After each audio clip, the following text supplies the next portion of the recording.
নমস্কার বন্ধুরা, কাকনের রান্নাঘরে তোমাদের সবাইকে স্বাগত। আজকে আমি নিয়ে এসেছি তেলাপিয়া মাছের সর্ষে পোস্ত। তেলাপিয়া মাছ কিন্তু খুবই সুস্বাদু এবং অসাধারণ খেতে একটি মাছ। তো চলো দেখে নেওয়া যাক আজকের রেসিপিটি।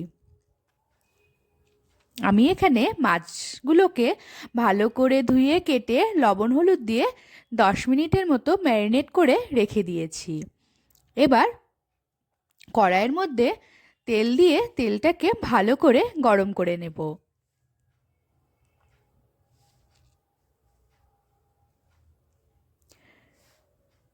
তেলটা গরম হয়ে গেলে মাছগুলো আমি একে একে ছেড়ে দেব।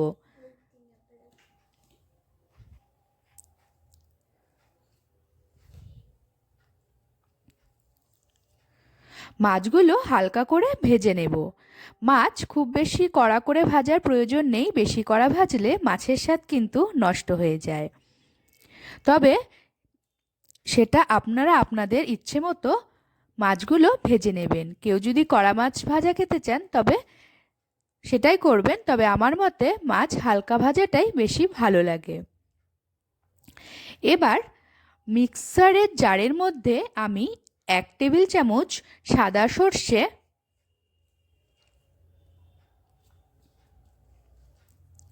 আর 1 টেবিল চামচ পোস্ত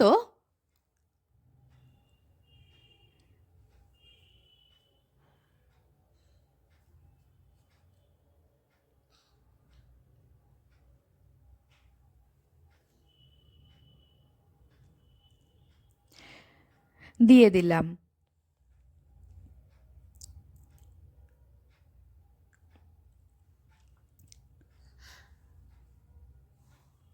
এবার আমি এর মধ্যে 4-5টে কাঁচা লঙ্কা আর সামান্য লবণ দিয়ে এটাকে ভালো করে মিক্সিতে পেস্ট করে নেব।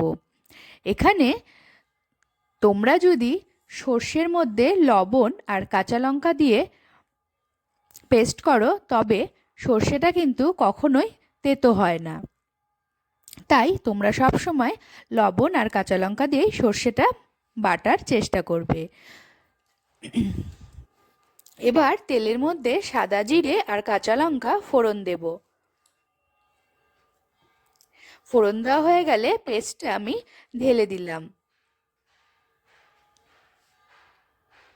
এবার সামান্য জল দিয়ে দেব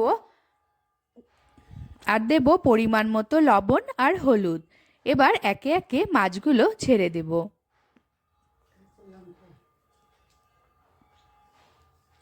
জলটা তোমরা অবশ্যই তোমাদের হিসেব মতো দেবে, কীরকম পরিমাণে গ্রেভি তোমরা চাও সেই হিসাবে জলটা দেবে। এবার 2 থেকে 3 মিনিট ভালো করে ফুটিয়ে নিয়ে গ্যাসের ফ্লেমটাকে লোতে রেখে দেব।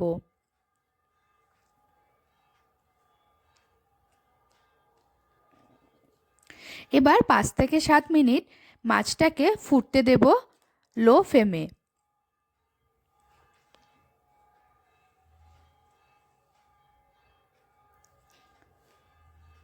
5 থেকে 7 মিনিট হয়ে গেছে। এবার গ্যাসের ফ্লেমটা বন্ধ করে দিয়ে আমরা একটি পাত্রের মধ্যে ঢেলে নিলাম। এবার ওপর দিয়ে 4-5টে কাঁচা লঙ্কা চিড়ে দিয়ে দেব।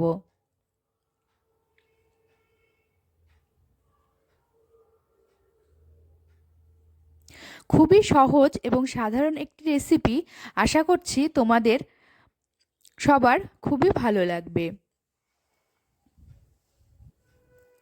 ভিডিওটি ভালো লাগলে লাইক কমেন্ট শেয়ার ও সাবস্ক্রাইব করে দিতে ভুলবেন না। ধন্যবাদ।